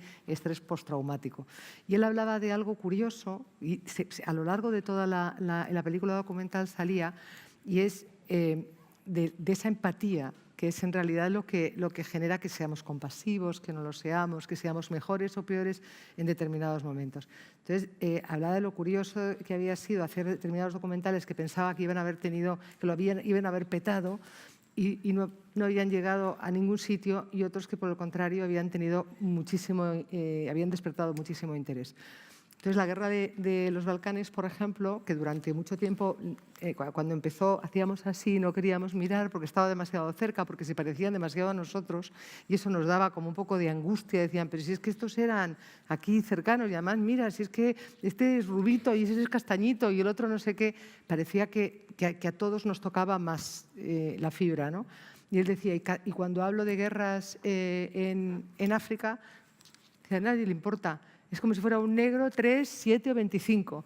Yo he hablado con no sé cuántas mujeres también víctimas de violaciones de guerra y no sé qué, no sé cuántos, y como eran todas mujeres negras, mujeres de otro mundo, mujeres de otra historia, pues aquí parecía que no había ningún tipo de empatía con ellas, ¿no? Y a mí eso me parecía terrible cuando me lo estaba contando, pero pensaba que real es, qué desgracia, que real es así. Bueno, desde luego el estudio de la moralidad es mucho más fácil cuando es cercano, ¿no? Porque Sí. lo tenemos muy... Entonces nos puede... Me está acordando ahora cuando decías de una novela fascinante de George Simenon, que además es novela negra, probablemente sea el que más haya escrito del mundo, ¿no? Porque no sé cuántas hizo, 150 o... La nieve está sucia, que el protagonista es un colaboracionista absolutamente amoral, desgraciado, de muchísimo cuidado, pero, sin embargo, durante la novela no te genera ninguna clase, o sea, es decir, sí, evidentemente antipatía, sí, pero conectas con ese personaje hasta el final. O sea, es un protagonista con el que conectas y te terminas leyendo una novela siguiendo una trayectoria de tropelías y de... Sí, pero que eso es normal. Sí, quiero sí. decir que también vemos los documentales de Auschwitz No, con no, todos pero- los malos y sabemos que Pero son me refiero, malos. pero me refiero que, en el fondo, tenemos o cierta sea, es decir, te fascinación. devuelve la mirada. O sea, dices, ese podría haber sido yo. Podría haber sucedido así. Y ahí está y efectivamente, precisamente, uno de los temas de Getafe Negro no es las fronteras, ¿no? y las migraciones y estos procesos. Efectivamente, o sea, es decir, tenemos un absoluto, ya no digo desconocimiento, un absoluto desinterés por lo que está pasando más allá de nuestras fronteras. Entonces, claro, es muy difícil empatizar cuando es que además ni siquiera te interesa y el tiempo evidentemente es limitado y los seres humanos somos relativistas y efectivamente pues tomamos decisiones egoístas en el uso de nuestro tiempo. Pero Sí. esto es como todo, es que hablando de Auschwitz, por ejemplo, una persona realmente fascinante, a Hannah Arendt, que escribió, transmitió los juicios de Nuremberg, un juicio en Jerusalén para el New Yorker con la banalidad del mal, el juicio de Eichmann. Ese libro fue muy polémico porque Hannah Arendt era alemana, era judía y escribió un libro en el que criticaba cómo se estaba juzgando a los propios alemanes. Y ahí entra, ella era ahí cuando decía, esta persona es genuinamente mala o tan genuinamente estúpida como para no pensar que lo que estaba haciendo era malo y que el mal era mayor cuanto más arriba se iba. Pero ese libro, esa serie de relatos para el New Yorker, también incluía una autocrítica a cómo se habían comportado gran parte de los Judenrat y de las autoridades judías. O sea, incluso, y desde el punto de vista de la novela negra, incluso la víctima muchas veces tiene que mirar en su entorno para saber por qué lo es. Es que hay buenos y malos en todas partes, incluso en las víctimas. ¿eh? Y yo siempre, además reivindico mucho, por ejemplo, en mi novela con los personajes femeninos, hay personajes femeninos muy potentes, pero son buenos, malos y regulares, porque yo quiero que ya lleguemos a la conclusión de que las mujeres, querida Inés, somos buenas, malas y regulares, y queremos ser buenas, malas y regulares, porque hasta que no haya las mismas mujeres buenas, malas y regulares que hombres buenos, malos y regulares en todas partes, no habrá igualdad de ninguna manera. Y además ya lo decía Mae West, nosotras no queremos ir al cielo, queremos ir a todas partes. Bueno, oye, la conversación está fluyendo sola, yo casi no. Me parece muy bien, es perfecto. No, yo solo quería poner una última cuestión antes de dar voz a que nos escuchan, por si alguien quiere hacer alguna pregunta. Habéis tocado el tema tangencialmente o incluso de manera directa, pero yo quería preguntaros por eso que comentaba Enrique en relación con el periodismo y la función que puede cumplir la literatura y, en particular, diríamos aquí la novela negra. Me gustaría preguntaros sobre cómo sentís que estamos haciendo, o no, desde la literatura y, en particular, desde la literatura de género y de género negro, el relato de la realidad española. Y cuando digo el relato de la realidad española, digo el relato de lo que importa contar de la realidad española. La realidad española es muy compleja y muy vasta y muchas cosas están muy presentes, pero creo que toda sociedad, aparte de lo que más o menos pueda llenar las portadas, los telediarios y la programación de la televisión, ahora las redes sociales, tiene una serie de cuestiones esenciales, de cuestiones medulares, ¿no? Yo he visto todos vuestros libros muy atentos a esa realidad española, ¿no? Y no sé en qué medida creéis que la estamos contando, que no la estamos contando, que nos falta, que tenemos asignaturas pendientes. ¿Cómo os veis vosotros en ese desafío de reflejar la realidad a partir de la literatura, que siempre ha sido, en el caso de la realidad y el trasfondo social, una vocación de la novela negra? Yo creo que, aunque la novela negra esté ahora más viva que nunca, la novela negra es un cadáver. Y a los cadáveres los forenses los abren. Y cuando se abre un cuerpo se ven los órganos. Y lo que hace la novela negra es que se ven las tripas de una sociedad, ¿no? Y se ve si el hígado tiene cirrosis, y se ve si los riñones fallan, y se ve si el corazón era pequeño. Y creo que en ese sentido es muy interesante y que es un género muy atinado, como todos los géneros pueden ser atinados, pero es un género muy atinado para hacer una reflexión sobre lo que estamos viviendo, porque la novela negra incluye esa parte de misterio que engancha al lector, que yo siempre digo que es como una lombriz en el anzuelo para que el lector muerda y se le cuente una historia de una forma distinta. Es como el niño que no come el puré de verduras, pero se le pone un gusanito en la cuchara para que coma el puré. Es eso lo que hace la novela negra. Es una hamburguesa a la que se le da forma de hamburguesa, pero es de tofu, para que el niño se coma las verduras que son necesarias. Para mí la novela negra es eso, es embadurnar con misterio y embadurnar con literatura una realidad para que la gente la pueda digerir mejor. Sí, yo estoy de acuerdo.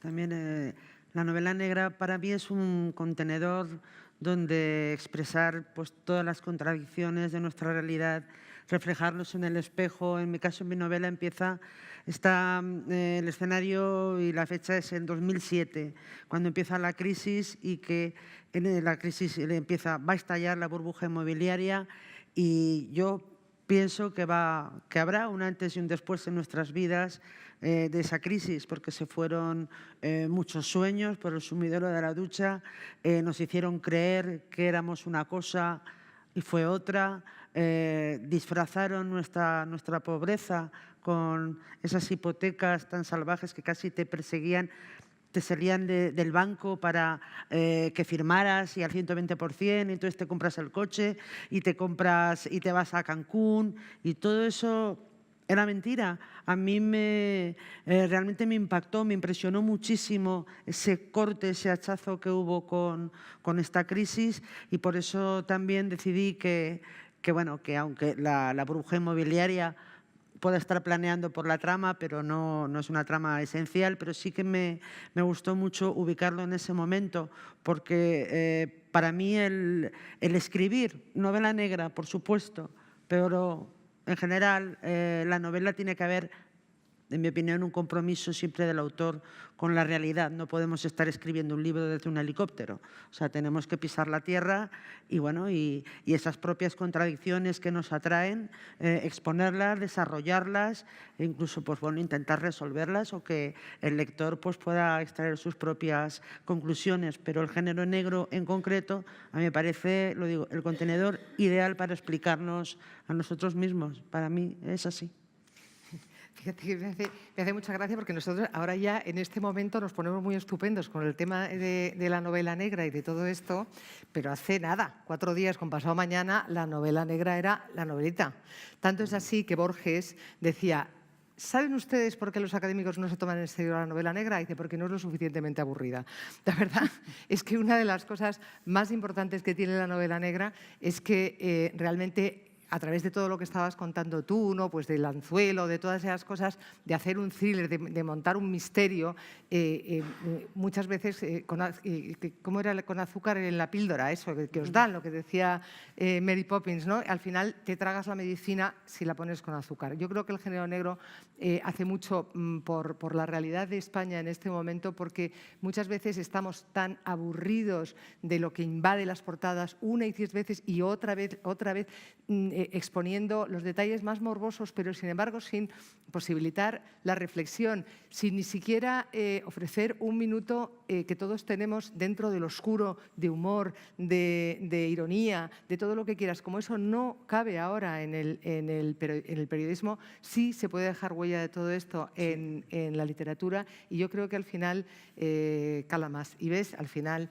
todos tenemos ese punto de compromiso social, de querer cambiar el mundo de alguna manera, de poner nuestro granito de arena con todo lo que hacemos, aunque lo contemos de una manera o de otra. Tú dices, no, si es que me interesa mucho el malo, pero es que quiero saber por qué he hecho esto, por qué tal. Y es una manera también de ofrecérselo al resto de la sociedad, ¿no? Y de ayudarle a contestar todas esas preguntas. El malo puede ser un político, el malo puede ser claro. un... Claro, a lo que me refiero Anda, es que... No, lo digo, pero eso es muy habitual. Lo digo porque lo que sí que me falta, porque estabas hablando de la crisis financiera y de...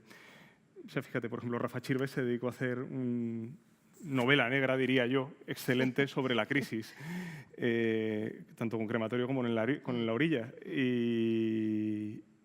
Y sin embargo, o sea, no hubo tanto tirón como el que yo habría esperado, que hubiese habido más tema con ese asunto. Y lo mismo le pasa un poco a la política. Bueno, han estrenado hace poco la película esta del Reino, ¿no? de Sorgoyen. Y yo creo que también hace falta buena novela negra de política y que tenga un poco más de... A lo mejor le falta un poquito más de distancia, porque estamos viviendo un momento en la política en la que no se hace política, solamente es crítica de un político al otro, y claro, los grandes temas se olvidan. Y yo creo que hace falta un poquito de distancia, a lo mejor, de este momento para... Hay que tratar, de todas formas, estos conceptos... Pues, claro, al final estamos en esta política 2.0 que está muy fundamentada en las redes sociales, en la transmisión rápida de información, todo esto, y efectivamente tú te vas a hablar con agencias de marketing, con gente y no comprenden todavía muy bien los mecanismos de función de las redes sociales, evidentemente, como para comprenderlas un individuo solo en su casa delante del teclado, ¿no? Pero yo creo que sí que tendríamos que hacer más análisis, que me está faltando. Ponte. Uf. A ver, pues nada, venga, mañana mismo. No, mañana mismo no, porque estoy pendiente de otra cosa. Pero muchas de las disfuncionalidades del sistema tienen que ver con, o sea, al final, el hecho de que los y eso lo vivo muy a menudo, que los tribunales estén como están, tiene que ver con la política y tiene que ver porque están castrados por la política, por el poder político. Eso están diciendo ahora en Cataluña. No quiero decirte nada, pero... Sí, pero... Y esto es así, o sea, es decir, son cuestiones de recursos. Y eso crea buena serie negra, todo lo que sucede a partir de ahí. En las fuerzas de seguridad del Estado, lo mismo. O sea, es decir, al final son entornos que están limitados por lo que les dan. Y claro, eso hay una anécdota que yo creo seguramente apócrifa, que le decía Bobby Kennedy a JFK jugando al billar. Decía, oye, pero es que, ¿por qué me estás recortando el presupuesto del Departamento de Justicia? Y dice, a ver, si tú fueses infiel, ¿le darías dinero a tu mujer para que contrates un detective privado? Entonces... Bueno, de todas formas es interesante que, aunque efectivamente se producen fenómenos de ese tipo, pese a todo, el sistema, yo lo menciono muchas veces porque es verdad que este es un lugar común, pero yo me pregunto cuántos países de Europa tienen a expresidentes regionales en prisión, por ejemplo, no uno sino varios. Tampoco creo que sean todos inocentes y todos honrados, y no es común. ¿Cuántas familias reales europeas tienen a un cuñado del rey en prisión? Y no creo que todas las familias reales europeas sean inmaculadas. De hecho, me consta que no lo son. Vaya, hay informaciones al respecto, ¿no? Pero es interesante, creo que ahí hay muchísima novela negra por hacer y a veces basta con ese poquito que se asoma a veces a la prensa, tirar un poco más del hilo, porque a veces se asoma poquito a la prensa porque el propio periodista no puede contar todo lo que sabe, que esa es otra cuestión. Ese es el gran problema. Mientras que el novelista, socapa de la ficción, puede contar todo lo que sabe y más allá. Hoy venía una noticia, hoy o ayer, de cómo la mafia rusa, pero no estamos hablando de suposiciones, no estamos hablando, no. Estamos hablando de personas reclamadas por el FBI, estamos hablando de personas con un historial de asesinatos. Cómo esas personas maniobraron para intentar apoderarse de Cataluña. pactando con políticos en ayuntamientos, pactando con políticos en la Generalitat. Es decir, cómo el crimen internacional intentó infiltrarse en una administración que es igual, un ayuntamiento que una comunidad autónoma, es el Estado.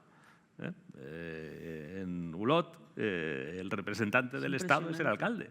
Da las licencias, quita las licencias, pone las multas de tráfico. En una comunidad autónoma, el gobierno regional es el Estado. Bueno, pues el crimen organizado ya ha identificado esa corruptibilidad de determinados responsables públicos y la utiliza para su gran ideal. El ideal del crimen organizado es llegar a controlar las estructuras estatales para que la rentabilidad de su negocio, que a fin de cuentas el crimen organizado no es ni más ni menos que un negocio, no son Robin Hoods, ni son auxiliares o benefactores de ancianas, son gente movida por aquello que decía Karl Marx, ¿no? Las aguas heladas del cálculo egoísta, pura codicia. Pues si esa codicia cuenta con la palanca del Estado, es todavía más poderosa. Eso está entre nosotros. Los hilos, en Cataluña, su destino final, aunque no lo dijeran, era ser un paraíso fiscal. Siendo un paraíso fiscal y estando la mafia rusa detrás, bueno, pues ya tenemos el cóctel un poquito ya evolucionado, ¿no? Pero, vamos, yo... Pero hay piezas concretas, hay fotos de un alcalde de Lloret de Mar, lo puedo decir con todas las letras, porque ahí está la foto, en el helicóptero privado de un mafioso ruso, perseguido, buscado por el FBI, uno de los hombres más buscados por el FBI. Es que no ganamos para sustos, parece que todo lo... Pero que material no nos falta, vaya. Que nada puede empeorar más, ¿no? Y sigue empeorando. A mí, por ejemplo, si ahora mismo está la desafección política, que si yo ahora me planteara una trama con políticos, yo creo que a lo mejor la gente diría, ¿y qué me vas a contar? O sea, ¿qué me vas a contar si es muy difícil, digamos, ese triple salto mortal de sorprender hablando de un político, porque desgraciadamente los consideramos capaces de todo. Y además hay que Son convivir. mefistofélicos en muchas ocasiones. Hay que convivir con los personajes durante toda la novela, ¿eh? Cuidado. Claro. Que convivir con los políticos durante toda la novela ya no te quiero ni contarte. Los por eso. tienes en la realidad Sí. y los tienes en la ficción. No, y es cierto lo que tú dices de una cierta distancia. Yo personalmente yo sí que la también. necesitaría ahora mismo. Porque es que si no, bueno, no sé. Aunque también hay temas que anticipan las novelas, ¿eh? Que eso son, Sí, eso me gustaría más. Son eso cosas sí. que a mí me ha pasado, por ejemplo, en esta novela, cuando de pronto ha surgido un tema que está muy de actualidad, pues es un tema que yo llevaba trabajando sobre él desde hacía bastante tiempo. Y todo este tema sobre la maternidad y sobre todas estas cosas, en el que he descubierto algo que no puedo contar para no hacer spoiler y que eso me sirve para dejar todas esas preguntas abiertas, ¿no? Y que para cada cual saque sus propias conclusiones. Pues cuando decidí escribirlo, que fue justo cuando empecé a menos de, te lo estaba contando antes a ti, cuando empecé a hacer a menos de 5 centímetros, mi detective le acababa de dejar su mujer porque quería tener hijos con 47 años y el otro no quería tener hijos de ninguna manera y le dejaba. Y a partir de ahí empecé con toda la historia y empecé a indagar y a sacar este tema que está muy de actualidad. Y yo muchas veces me encuentro con muchos escritores que les pasa lo mismo, que se ponen a escribir o a investigar sobre un tema y resulta que al cabo de 6 meses o de un año o de lo que sea, el tema está vivo ahí, con lo cual supongo que también son referencias que tenemos latentes en nosotros y que de alguna manera tiramos del hilo y hacemos esa investigación a través de la propia ficción, ¿no? Pero vamos, lo de la política te lo dejo a ti. Yo no voy a... Yo voy más por el tema judicial. No, ya, sí, no, pero como has dicho lo de la política... No, digo en literatura.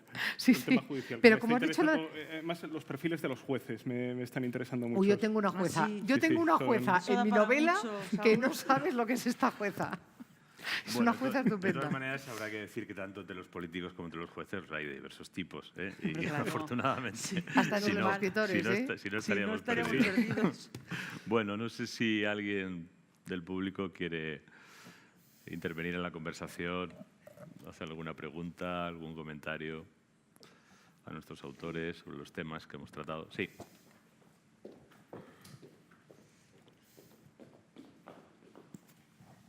Hola, buenas. Era ante lo que estabais comentando acerca, entre otras cosas, de la política y demás, me estaba preguntando el límite superior de de la novela negra, asumiendo la novela negra como una novela que se centra en un crimen, quizás más en el mal que en un crimen, por igual no tiene por qué ser algo estrictamente penado, pero el límite superior parece estar más o menos claro. La muerte, quizás una desaparición, todas las novelas que están aquí. Me da curiosidad, justo por lo que estabais comentando ahora, ¿cuál consideraríais vosotros que es el límite inferior de lo que podríamos llamar, no maldad, porque maldad podrían ser muchas cosas cotidianas, pero maldad representativa como para que vosotros creyeseis que es digna de ser narrada, que podría ser interesante, que os veríais capaces de escribir al respecto?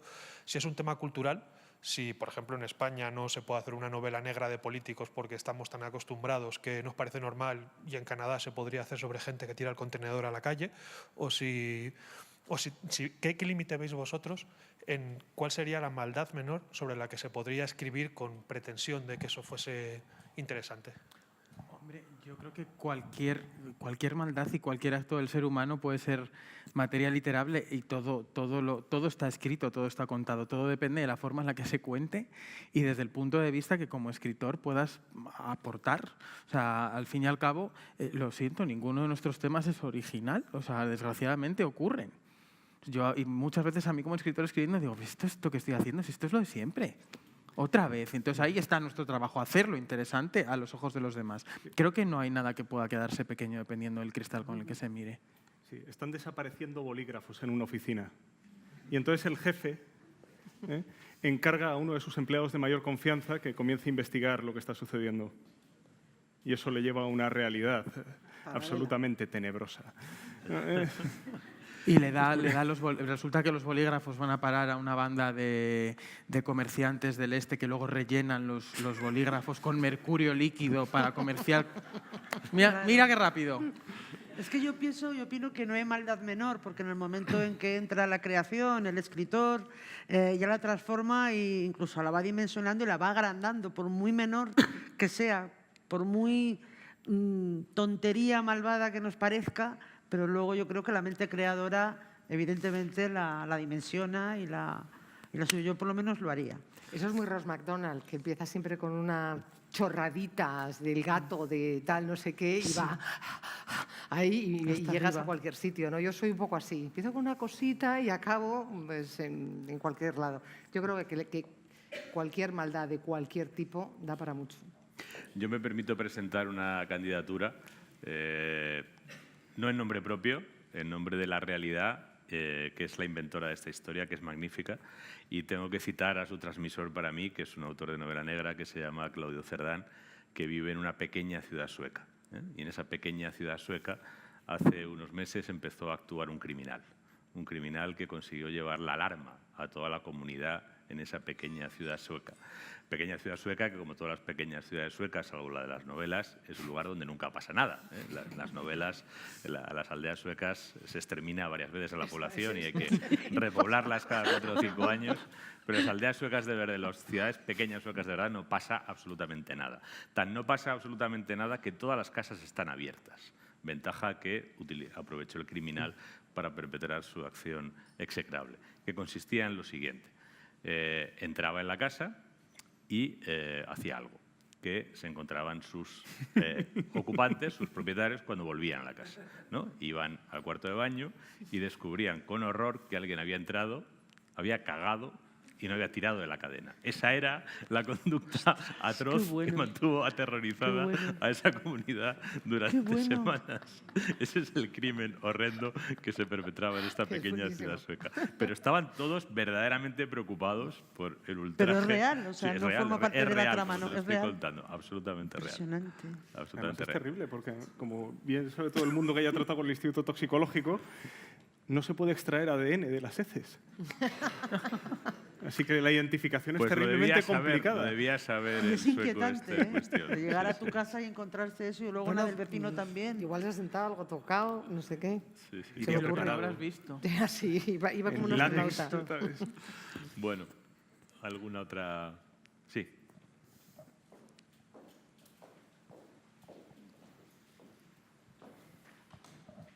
Bueno, estuve este fin de semana en un pueblo perdido de Castilla.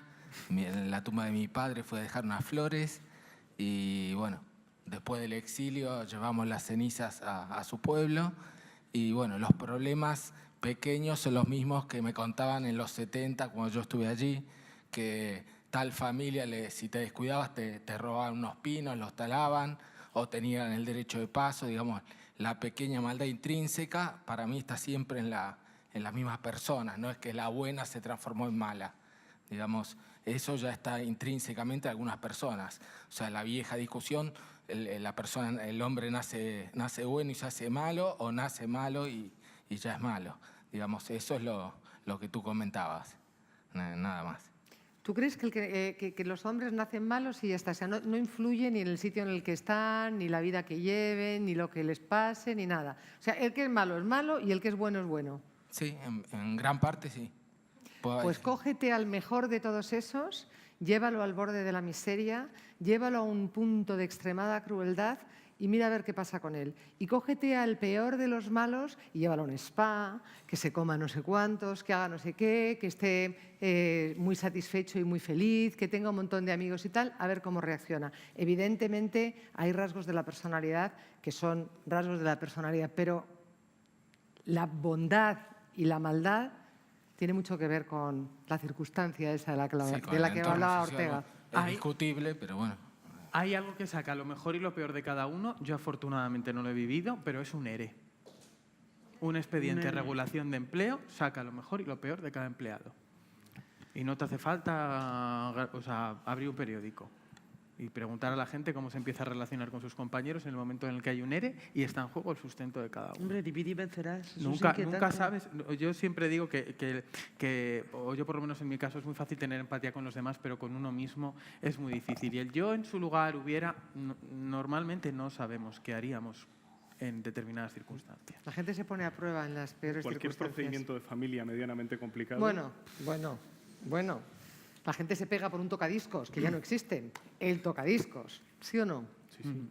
Y se mata, pero no se pega, se mata.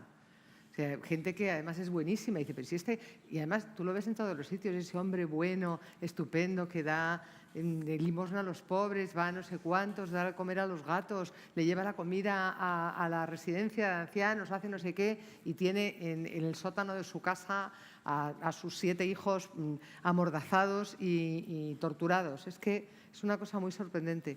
Yo hace muchos años hacía un programa que se llamaba Toda Página y yo creo que me causó un efecto terrorífico porque, claro, era todo imágenes que íbamos viendo que no dábamos crédito. Pero de pronto decías, ¿cómo es posible que esta familia buenísima, esta gente tan buena que todo el mundo no dice más que maravillas de esta familia, tenga a un niño con síndrome de Down atado a la pila de una cocina durante 30 años? ¿Cómo es posible? Bueno, no sé, tú dices que es que esos eran malos ya porque eran malos.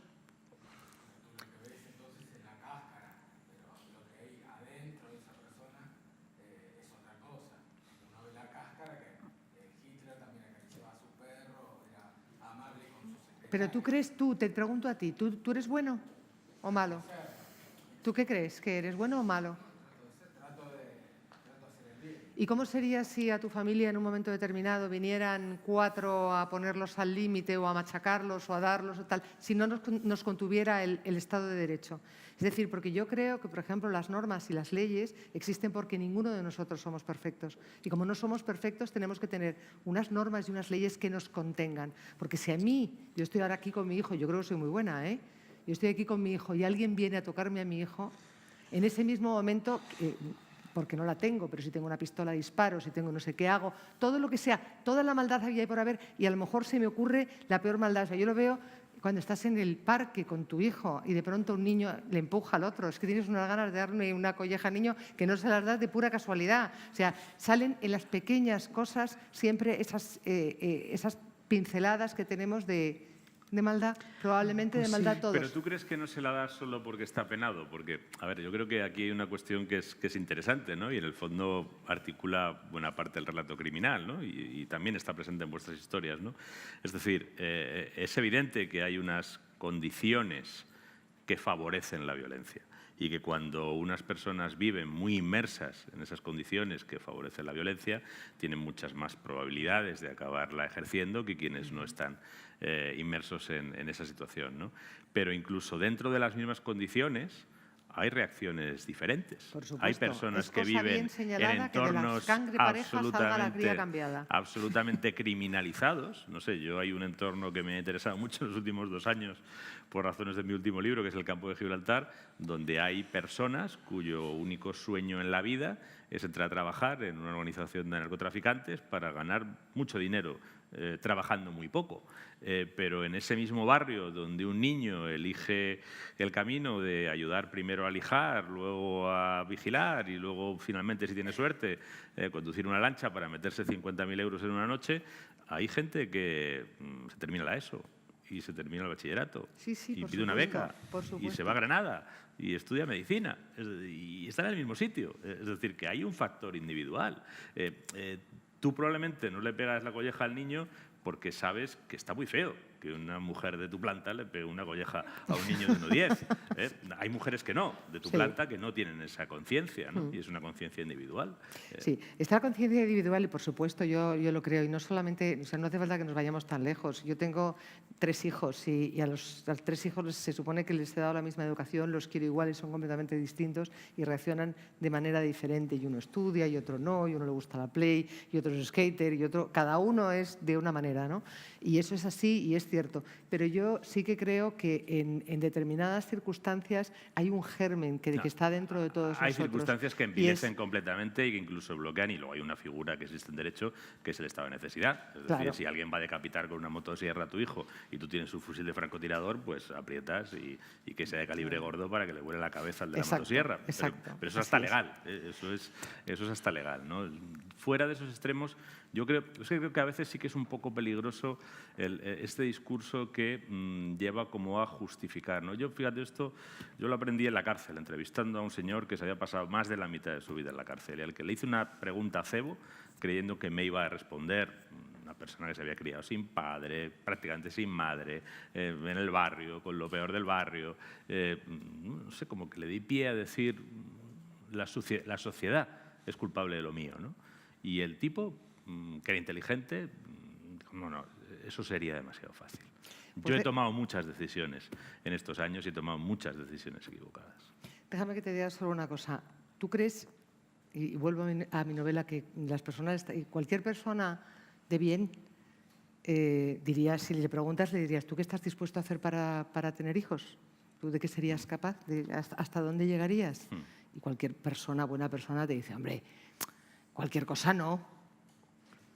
Y tú te das cuenta la cantidad de gente que vemos que va saliendo y va saliendo y va saliendo, pero lo hemos visto con los niños robados, lo hemos visto en las guerras, lo hemos visto pues en los temas de vientres de alquiler, lo hemos visto en las adopciones, que han saltado los límites y que se los han justificado a sí mismos y que han pasado luego toda la vida además siendo maravillosos y buenísimos y tratando de ocultarles a esos niños tantas cosas de ellos mismos.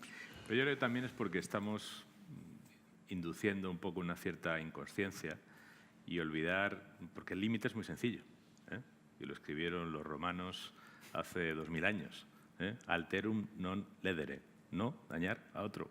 Ese es el límite en la búsqueda de tus deseos, no dañar a otro. Es muy sencillo. Lo que pasa es que hemos provisto a la gente de muchos mecanismos para no ver el daño ajeno, para considerar que el daño ajeno, cuando ese es su beneficio, es menos daño, etcétera, etcétera, etcétera, ¿no? Pero en el fondo la realidad que sabemos pues está ahí y es así de clara. Así es, totalmente. Vamos, no se puede decir mejor. No, bueno. Esto es cosa de Ulpiano, no, eso no es mío. Pero muy bien traída. Bueno, no sé si alguien... A ver. Sí. Me gusta y me gusta hasta dónde llegan estas conclusiones. Y lo que pasa es que en el aspecto del comportamiento humano, hace mucho que la antropología decidió que somos dos cosas, somos genética y somos ambiente. Y lo simplifican hasta ese modo. Claro, las circunstancias en un caso o de otro, el ambiente y la genética, que sigue pesando mucho, evidentemente, entre las personas, son cosas que condicionan. Pero como esto no es una pregunta, y me gusta el tema de escatológico, curiosamente porque en México ocurrió un caso magnífico que además puede investigarse largamente, porque la prensa estuvo inquieta durante mucho tiempo, que era el ladrón con el signo del zorro. Y durante una barbaridad de tiempo la policía estuvo inquieta, más que por lo que robaba, por esta circunstancia escatológica que manifestaba en cada una de sus robos.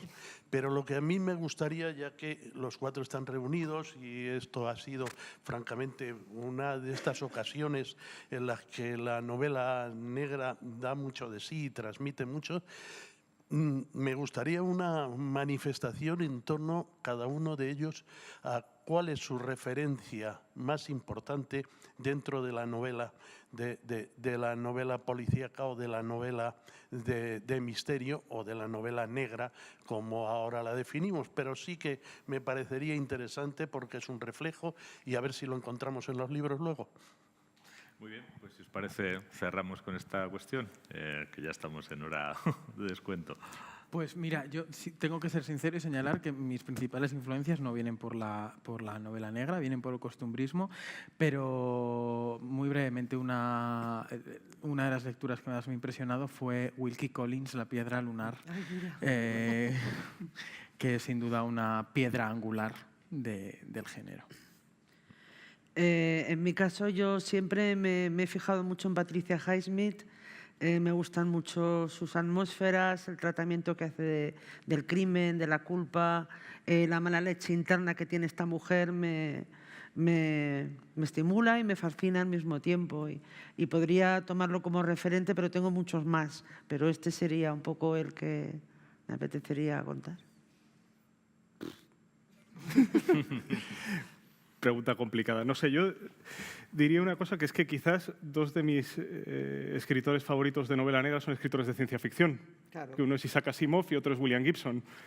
Y sí, o sea, sí siento que hay una influencia de ellos, por lo menos en que me interese esa forma de investigación. Yo, antes citabas a Simenón, yo creo que no se puede escribir mejor que Simenón. Mira que escribió y mira que es capaz de describir cualquier cosa. Hay alguna escena de pronto de una novela que de pronto con un dedo hace así, dices, las escenas del sexo que son tan difíciles de escribir, hace así con un dedo, hace así, zas, y todo ha pasado.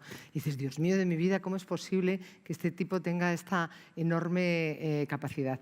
Pero yo me apunto también a los vuestros, porque no, yo ciencia ficción menos, no, Asimov no, una temporada de mi vida y luego lo abandoné, pero vamos, de una manera total. Pero, por ejemplo, Patricia Highsmith era estupendo. La piedra lunar de Wilkie Collins es imprescindible.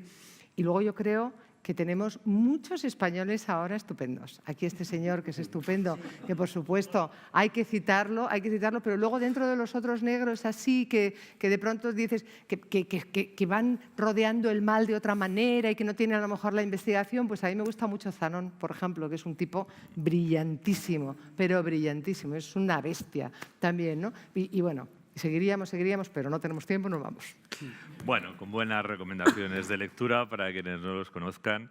Muchas gracias. Otras 4 recomendaciones de lectura son Los Caín, Morir no es lo que más duele, Agua y La mala suerte. Gracias a todos, gracias a ustedes también.